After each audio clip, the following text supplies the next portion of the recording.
नमस्कार, दर्श न्यूज़ देख रहे हैं आप और मैं हूं आपके साथ कृष्णदेव। इस वक्त मेरी मौजूदगी है बाढ़ के गौरक्षणी में स्थित एक पेट्रोल पंप के पास, जहां लोहिया जनता दल के राष्ट्रीय अध्यक्ष कर्णवीर सिंह यादव उर्फ लल्लू मुखिया ने मीडिया के साथ प्रेस कॉन्फ्रेंस किया है। उन्होंने प्रशासन पर आरोप लगाया है कि उनके ऊपर जो मुकदमा किया गया है वो फर्जी है और गलत है। मैं बता दूं कि एक मारपीट और आर्म्स एक्ट के मामले में जो है मुकदमा दर्ज कराया गया है, जैसा कि एफआईआर की कॉपी में वर्णित है। और उसके बाद जो है हीरा दास के द्वारा जो है आवेदन दिया गया है। तो उनका कहना है कि एक ही मुकदमे के लिए 2 बार आवेदन दिया गया है, यह फर्जी है। उनके कोई भी लोग नहीं है और लोग उनकी लोकप्रियता से जो है जलते हैं, द्वेष करते हैं, जिसके कारण राजनीतिक साजिश के तहत जो है उन्हें फंसाया जा रहा है। आगे क्या कुछ कह रहे हैं कर्णवीर सिंह यादव उर्फ लल्लू मुखिया तथा लोहिया जनता दल के राष्ट्रीय महासचिव राजू प्रसाद चंद्रवंशी, आप सुनिए। क्या उद्देश्य है प्रेस कॉन्फ्रेंस का? देखिए, मैं कर्णवीर सिंह यादव उर्फ लल्लू मुखिया लोहिया जनता दल के राष्ट्रीय अध्यक्ष हैं और जब से पार्टी बना और लोकसभा के इलेक्शन से राजनेताओं लोग का मेरे ऊपर बहुत भिन्न तरीक़ा से फंसाने का काम कर रहे हैं, जो कि जीता जागता उदाहरण है कि अभी पुरानी बाढ़ में एक महिला से केस कराया गया हरिजन एक्ट का। उसके बाद में 3 दिन बाद फिर उसके पति से मेरे ऊपर केस कराया जाता है और इसी तरह से फिर कुछ दिन के बाद एक बिंद जाति से भी यहाँ के हैं पंडारक के, उनसे मेरे ऊपर केस कराया गया, जबकि उन्होंने खुद अपना जब उन लोग को टाइप करके दिया गया डीएसपी साहब के द्वारा एफआईआर करने के लिए, और एफआईआर करने के बाद में वो जब देखा कि कर्णवीर सिंह यादव उर्फ लल्लू मुखिया जी का नाम है, तुरंत वो बेचारी यहाँ पर आया, कहा देखो ऐसे ऐसे करके तोरा फंसा दल को। हम कहली तब तोर जे इच्छा बुझाए तू करो, अब फंसाइए दल के की कहियो हमें। फिर उन्होंने अपना वकील के यहाँ गया और जा करके लिखित में दिया कि डीएसपी साहब टाइप करके अपने कार्यालय से दिए हैं, जिसमें कि लल्लू मुखिया का नाम जोड़ा गया है और धर्मवीर कुमार का जोड़ा गया, जो कि इन लोग को दूर दूर तक कोई वास्ता नहीं है, इनसे मेरा कोई विवाद नहीं है। उनका भी अपना पटीदार से विवाद था। वो लिख करके दिया कि इन लोग को निर्दोष व्यक्ति को इस आवेदन में फंसा दिया गया, जबकि हम हाथ से लिखा हुआ राइटिंग का हम एप्लीकेशन डीएसपी साहब के यहाँ दिए थे। उसको फाड़ के फेंक करके और ये टाइप करके हमसे टिप्पा ले लिए, हमारा भतीजा से भी टिप्पा ले लिए। उन दोनों जाकर के लिख करके अपना वकील के द्वारा वहाँ कोर्ट में लगाया। अब सोच लीजिए कि इस तरह से फंसाने का काम करेंगे। हम जनता के बीच में रहते हैं, सबों को दुख सुख में हम साथ रहते हैं, सबों को निस्वार्थ सेवा करते हैं। यहाँ का कोई भी विवाद होता है हम लोग आपस में बैठ करके उसका निपटारा करते हैं। चाहे कहीं का लड़ाई हो, उन लोग को मिलाने का काम करते हैं, लड़ाने का काम नहीं करते हैं। और जहाँ तक हीरा दास का कहना है या उनका पत्नी का कहना है, उनका पत्नी भी एक आवेदन दिया है 25/10/2024 के 10 बजे दिन में, जो कि उसका राइटिंग में लिखा हुआ है। आप लोग कोई देख लीजिए, उसका राइटिंग में है, हाथ से लिखा हुआ है, टाइप किया हुआ नहीं है। वही 25/10/2024 के 10 बजे दिन में, और इस पर एफआईआर नहीं होता है, इसलिए कि लल्लू मुखिया का नाम नहीं है, उसका भाई का नाम नहीं है, उसका कार्यकर्ता का नाम नहीं है, इसलिए इस पर एफआईआर नहीं हुआ और इसको भी डीएसपी साहब द्वारा फाड़ दिया गया। अब फाड़ कर करके फिर से वो टाइप देते हैं जिसमें कि लल्लू मुखिया का और सभी का नाम है, तब इस पर एफआईआर होता है। और इस केस में करीब करीब वहाँ का जितना भी रविदास लोग हैं, चाहे नाई हैं, कहार है, धानुक है, बड़ी है, 1000 आदमी दस्तखत कर करके दिया है और वहाँ पर के लोग से किसी से कुछ पूछा नहीं गया। ऑफिस में बैठे बैठे इसको ट्रू करते हैं और इसको ट्रू किए हैं। आज इस तरह से अगर यदि जो कानून का काम होगा कि निर्दोष व्यक्ति को फंसाना, तब कानून से विश्वास उठ जाएगा और जो कार्यपालिका है उस पर से विश्वास उठेगा। क्या लगता है कहीं कहीं साजिश की जा रही है क्या? इसमें पूरा साजिश है। जब आप देख रहे हैं कि 25/10 को इसका लिखित आवेदन है, यह लिखित आवेदन है, तब उसका टाइप कॉपी कहाँ से आ गया? और टाइम का यह 10 बजे दिन में देता है और 4 बजे शाम में एफआईआर होता है और उसका टाइप किया हुआ कॉपी पर एफआईआर होता है। जिसमें लल्लू मुखिया का नाम नहीं है उसको फाड़ के फेंक दिया जाता है और जिसमें लल्लू मुखिया का नाम आता है उस पर एफआईआर होता है।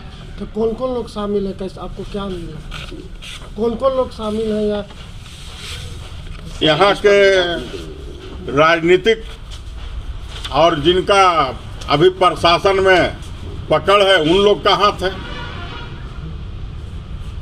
उन लोग इस तरह से करवा रहे हैं कि अभी अब इलेक्शन सट रहा है तो इसको केस में फंसाओ, मुकदमा में फंसाओ, ये करो वो करो। अरे यहाँ नैतिक अधिकार है, कोई भी इलेक्शन लड़ सकता है, कोई भी अपना पार्टी के लिए काम कर सकता है, किसी का ही बंधा हुआ नहीं है।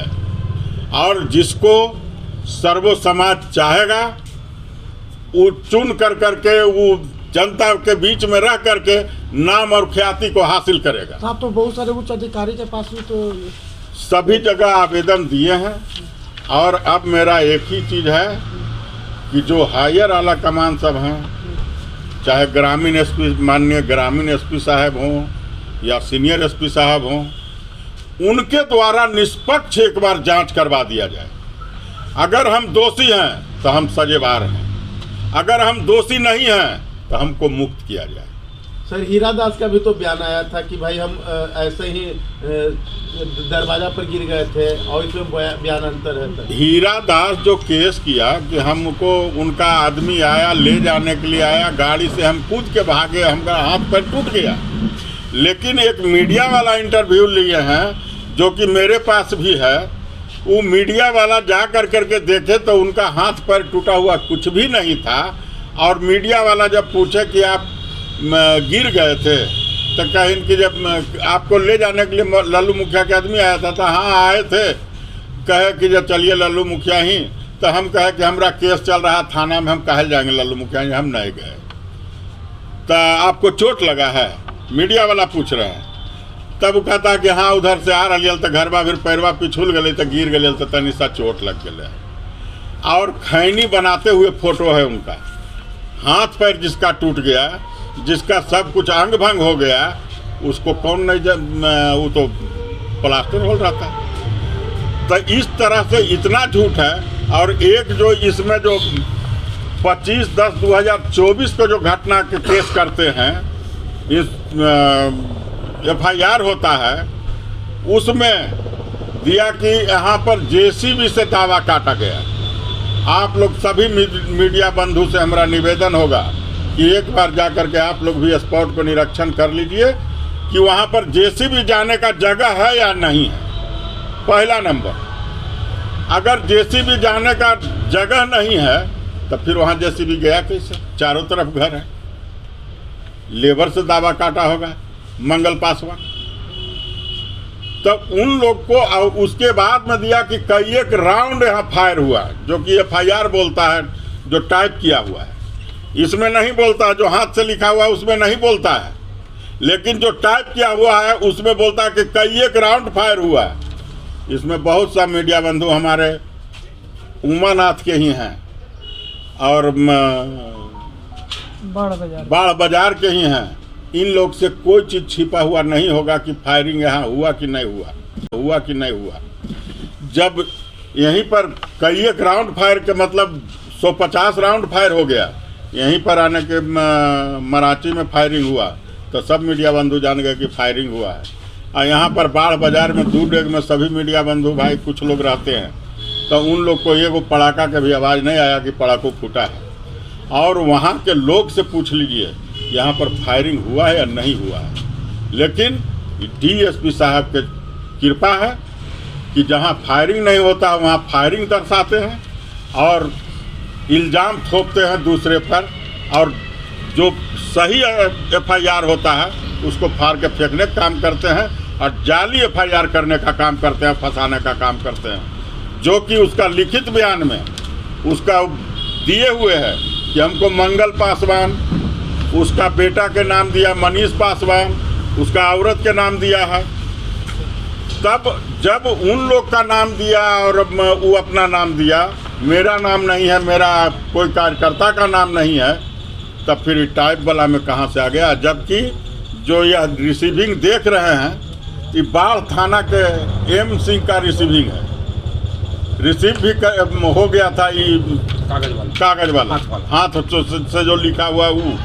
अब तब इस पर एफआईआर नहीं होकर करके इस पर एफआईआर जो डीएसपी साहब टाइप करा करके बनावटी कथन कर करके बनाए हैं उस पर एफआईआर होता है। ठीक है, वो यहाँ के मालिक हैं, उनके अधीन में इंस्पेक्टर साहब हैं, सभी लोग थाना प्रभारी हैं। जय थाना में चाहेंगे तय थाना में केस करवा दें। आगे आपकी क्या रणनीति? कल तो गिरफ्तारी हुई है, कुछ मुद्दे कल एक गिरफ्तारी हुई है, ऐसा सूचना है? हाँ, बौद्धू यादव अपना कोर्ट में गया हुआ था कुछ काम से, तो वहीं पर से कुछ पुलिस लोग गिरफ्तारी कर लिए हैं। इसी केस में? हाँ, इसी केस में पेपर में तो देखे हैं कि इसी केस में गिरफ्तारी। तो ये सरासर षड्यंत्र में है आप? टोटल षड्यंत्र है। आगे क्या रणनीति आपकी? आगे आप इसके लिए न्याय का गुहार कहाँ लगाइए? अभी हम लोग ग्रामीण साहब से भी हमारे आदमी लोग जा कर के मिले हैं, मिल कर के उनसे भी रिक्वेस्ट किया गया है कि आप अपने स्तर से इसको जांच कर लिया जाए। अगर दोषी हैं तो जो सजा दीजिएगा सब मंजूर है। तो उन्होंने कहा है कि हम इसको रिव्यू करेंगे, आश्वासन दिए। हाँ, रिव्यू करेंगे। अब देखिए, अब रिव्यू उनका आता है उसके बाद। आप लोग डीजीपी हो रहा है, क्या पूरा मामला? दरअसल में हमारी पार्टी के नेता पे जो मुकदमा हुआ है वो किसी आम पब्लिक ने नहीं किया है। एक मनगढ़ंत कहानियों के आधार पर कूट रचित षड्यंत्र कर कुछ राजनीतिक व्यक्ति और बाढ़ के एएसपी द्वारा एक घटना को बिना घटना हुए अंजाम दिखाने के प्रयास है, जो पूरी तरह असत्य एवं निराधार है, जिसका हम घोर विरोध करते हैं। और आने वाले समय में लोहिया जनता दल कानून के दायरे में रहकर कानून के सभी उच्च पदों पर बैठे अधिकारियों से हम लोग मिल भी रहे हैं, पत्राचार भी कर रहे हैं, आगे भी मिलेंगे। इस कड़ी में हम लोग बहुत जल्द हम अपने प्रदेश के डीजीपी साहब और कुछ अन्य अधिकारियों को भी पत्र सौंपने का प्रयास करेंगे और उनसे न्याय की गुहार लगाएंगे। भी कुछ लोगों को फंसाने का प्रयास किया गया था, फर्जी मुकदमे कराकर, फर्जी असलहे बरामद कराकर, जो बाद में कोर्ट से बरी हुए और आपके सामने सारी मामला है।